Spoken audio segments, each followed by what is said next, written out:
আমরা কিন্তু এটা সবাই একটা কমন টার্ম জানি কি, prevention is better then cure. অর্থাৎ আপনার যদি রোগ যদি না হয় আপনাকে রোগের ওষুধ খাওয়া লাগবে না। এবং অ্যাজমা এমন একটা রোগ যেখানে কিন্তু তার হচ্ছে একটা ট্রিগারিং ফ্যাক্টর হিসেবে কাজ করে। এই ডাস্ট বলেন, কোল্ড বলেন, পোলেন বলেন, আবহাওয়া তাপমাত্রা পরিবর্তন বলেন, এই কিন্তু তার ফ্যাক্টর হিসেবে কাজ করে অ্যাজমা বাড়ানোর জন্য।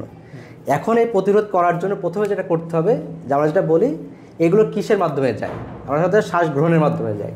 আপনার ডাস্ট বলেন, পোলেন বলেন, তাহলে এই পশমের লোম বলেন, পশু পাখির পশম বলেন, অথবা ধুলাবালি বলেন, সবগুলো কিন্তু আমরা নাক দিয়ে বা মুখ দিয়ে গ্রহণ করি। অর্থাৎ এরা যদি আপনি ভিতর যেতে না দেন তাহলে কিন্তু আপনার অ্যাজমা বাড়বে না। তাহলে কী করতে হবে আমাদের হচ্ছে মাস্ক ব্যবহার করতে হবে। যাদের এই অ্যাজমা থাকে বা যাদের অ্যাজমা হওয়ার সম্ভাবনা আছে তারা কিন্তু অবশ্যই বাইরে বেরোলে মাস্ক ব্যবহার করতে হবে। প্রথম হচ্ছে 1 নম্বর। 2 নম্বর হচ্ছে যাদের এই অ্যাজমা বারবার হয় তাদের ক্ষেত্রে খুবই ইম্পর্টেন্ট, যেটা গবেষণা করে দেখা গেছে, এটা হচ্ছে মেনলি ভাইরাস দিয়ে হয়। অধিকাংশ ক্ষেত্রে ভাইরাসই মেন কারণ থাকে। অর্থাৎ আমরা বলি যাদের এই অ্যাজমা আছে তাদের ক্ষেত্রে কিন্তু ভ্যাকসিন নিতে বলি। ভ্যাকসিনটা কি, ইনফ্লুয়েঞ্জা ভাইরাসের ভ্যাকসিনটাকে নিতে হবে। এটা হচ্ছে 2 নম্বর কারণ।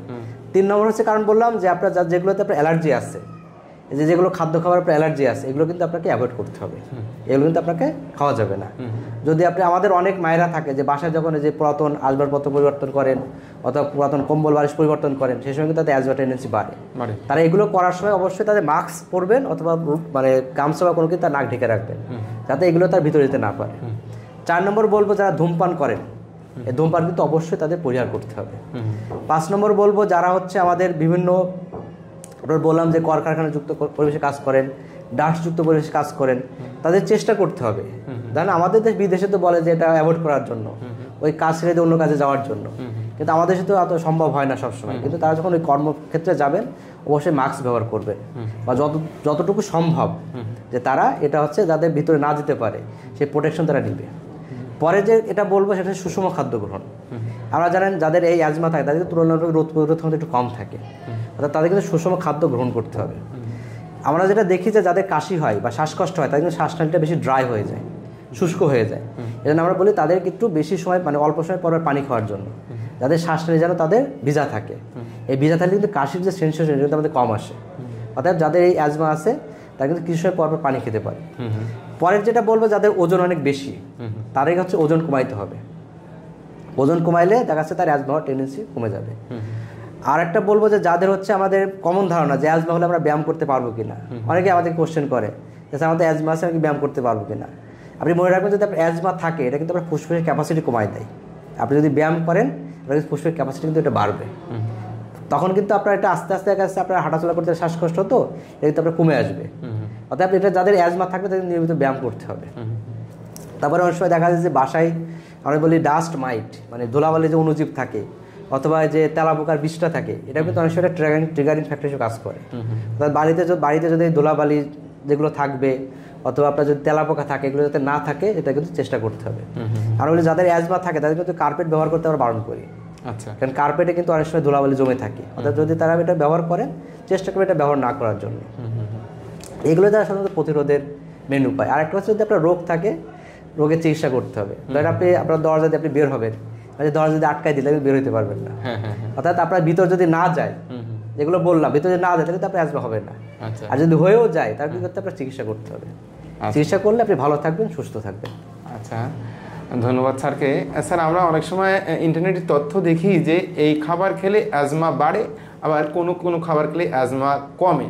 আসলে কোন কোন খাবারগুলো খেলে সাধারণত অ্যাজমাটা বেড়ে যায়, কিংবা এমন কোনো খাবার কি আছে যে খাবার খেলে অ্যাজমা কিছুটা কন্ট্রোল থাকে? ধন্যবাদ দাদা। আমরা বলি যে গড়ে হলে বলে কিন্তু বলা যাবে না।